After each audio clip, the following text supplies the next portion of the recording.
రోజు వంకాయ ఆలుగడ్డ ఫ్రై చేసుకుందాం. ఆలుగడ్డలు నేను తొక్క తీసి పొట్టు తీసేసి సన్నము కట్ చేసుకున్నాను. వంకాయలు కట్ చేసుకోలేను, నల్లగా అవుతాయని. ఒక 4 టమాటాలు, ఒకటి ఉల్లిగడ్డ చిన్నది సైజుది ఉల్లిగడ్డ, ఒక 4-5 పచ్చిమిరపకాయలు, అల్లం వెల్లిగడ్డ అండ్ పోపుకి సంబంధించిన పోపు. ఇప్పుడు మనం స్టవ్ ముట్టించుకొని నూనె వేడవుతుంది. నూనె వేడైన తర్వాత మనం పోపు వేసుకుందాము. నూనె వేసుకొని కొద్దిగంతా జీలకర్ర వేసి పచ్చికాయలు వేసి కరివేపాకు వేసి మంచిగా వేపుకుంటున్నామండి. కొంచెం వేగాలి. అవి మంచిగా వేగిన తర్వాత ఇలా వేగిన తర్వాత దీంట్లోనే ఆనియన్ వేసేసుకుందామండి. ఆనియన్ వేసుకున్న తర్వాత మంచిగా బ్రౌనిష్ కలర్ వచ్చిన తర్వాత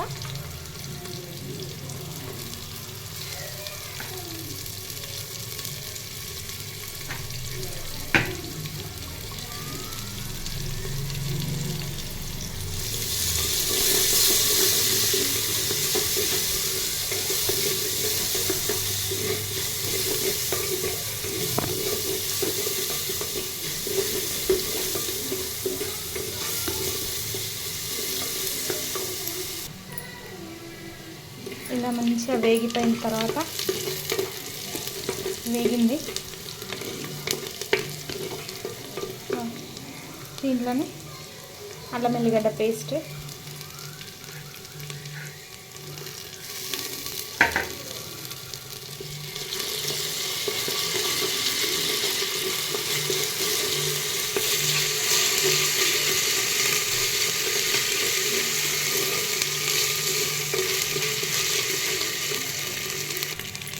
అల్లం వెల్లిగడ్డ పేస్ట్ మంచిగా వేగిపోయిన తర్వాత దీంట్లోనే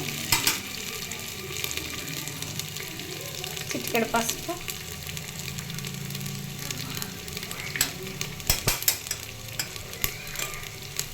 వేసుకొని మంచిగా కలిపేసుకోవాలి. కొంచెం పచ్చివాసన పోగానే ఇక కొంచెం వేగంగానే దీంట్లో మన ఆలుగడ్డలు వేసుకోవాలి.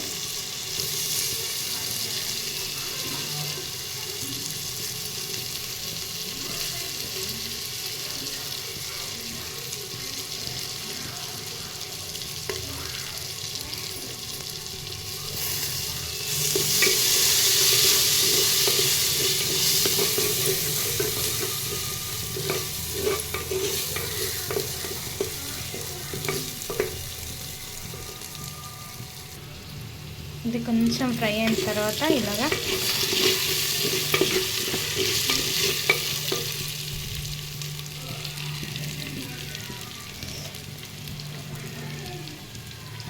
కొంచెం వేగిన తర్వాత దీంట్లోనే వంకాయలు పొడవుగా కట్ చేసుకున్న వంకాయలు వేస్తున్నాను. ఇలా పొడవుగా కట్ చేసుకున్న వంకాయలు వేసుకొని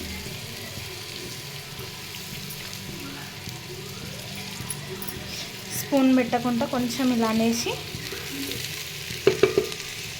జస్ట్ కలపకూడదు, జస్ట్ ఇలా పెట్టేసి దీని మీదనే ఇప్పుడు టమాటా ముక్కలు వేసేస్తున్నాను. టమాటా ముక్కలు వేసేసి ఇలా కొంచెం స్ప్రెడ్ చేసుకొని ఇలా వేసేసుకున్న తర్వాత దీని మీద కొంచెం దొడ్డుప్పు, ఇలా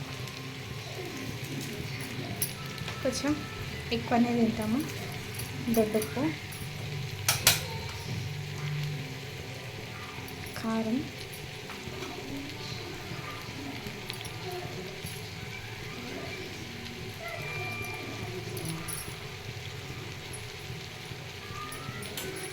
వేసేసుకొని ఇలా మూత పెట్టేసుకొని మూత మీద వాటర్ పోసుకుందామండి. మూత మీద వాటర్ పోసుకుందాము. పోసుకొని ఒక 5 నిమిషాలు ఒక 10 నిమిషాలు ఉంచుకుందాం. 5 నుంచి 10 నిమిషాల మధ్యలో ఉంచుకుందాము. ఇప్పుడు దీన్ని మూత తీసి చూసుకుందామండి.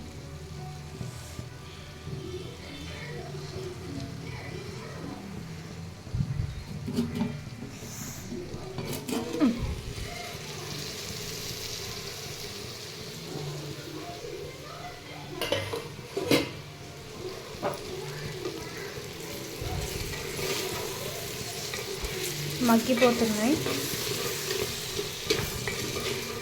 ఒక్కసారి కలిపేసుకుంటే ఇంకా వంకాయలు కొద్దిగా ఉడకాలి. ఇలా ఒకసారి ట్రై చేయండి. సింపుల్గా ఉంది రెసిపీ. చూస్తే నోరు ఊరుతుంది. ఇప్పుడు మళ్ళీ దీన్ని కొద్దిసేపు మనం సేమ్ వాటర్ ఉన్న మూతని దీని మీద పెట్టేసుకుందాము.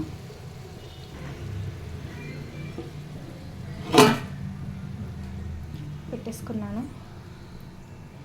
ఇక్కడ సైడ్ రైస్ అవుతుంది.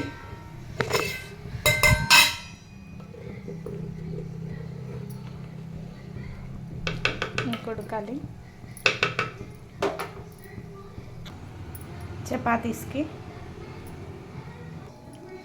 ఇలాగా చపాతీని పిండిని రఫ్గా నానబెట్టుకున్నాను. అండ్ దిస్ రైస్ అవుతుంది. ఇంకొంచెం ఉడకాలి.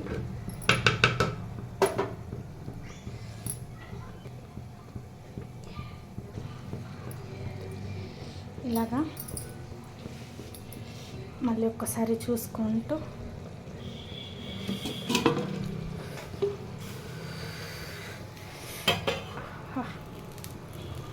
ఇదిగోండి ఇలా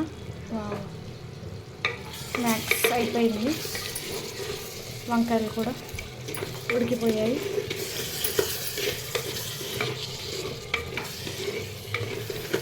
కలుపుతూ ఉండాలి. కుండలో పదే అడుగంటుతుంది.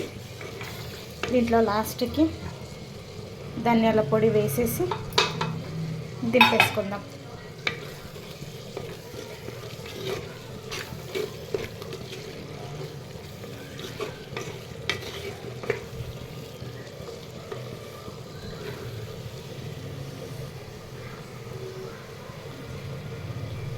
కర్రీ చాలా బాగా వచ్చిందండి.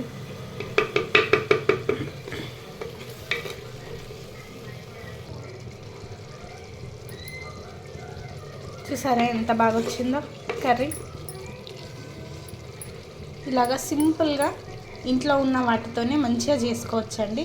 ఏదైనా డౌట్స్ ఉంటే కామెంట్ సెక్షన్లో చేయండి. కానీ ఒక్కసారి మాత్రమే ట్రై చేయండి. ఇలా ట్రై చేస్తే చాలా బాగుంటుంది. పైగా కుండలో వండాను కదా, ఇంకా టేస్ట్ అద్దిపోతుంది with chapati and with rice. Thank you for watching. Like, subscribe మాత్రం చేయడం మర్చిపోకండి.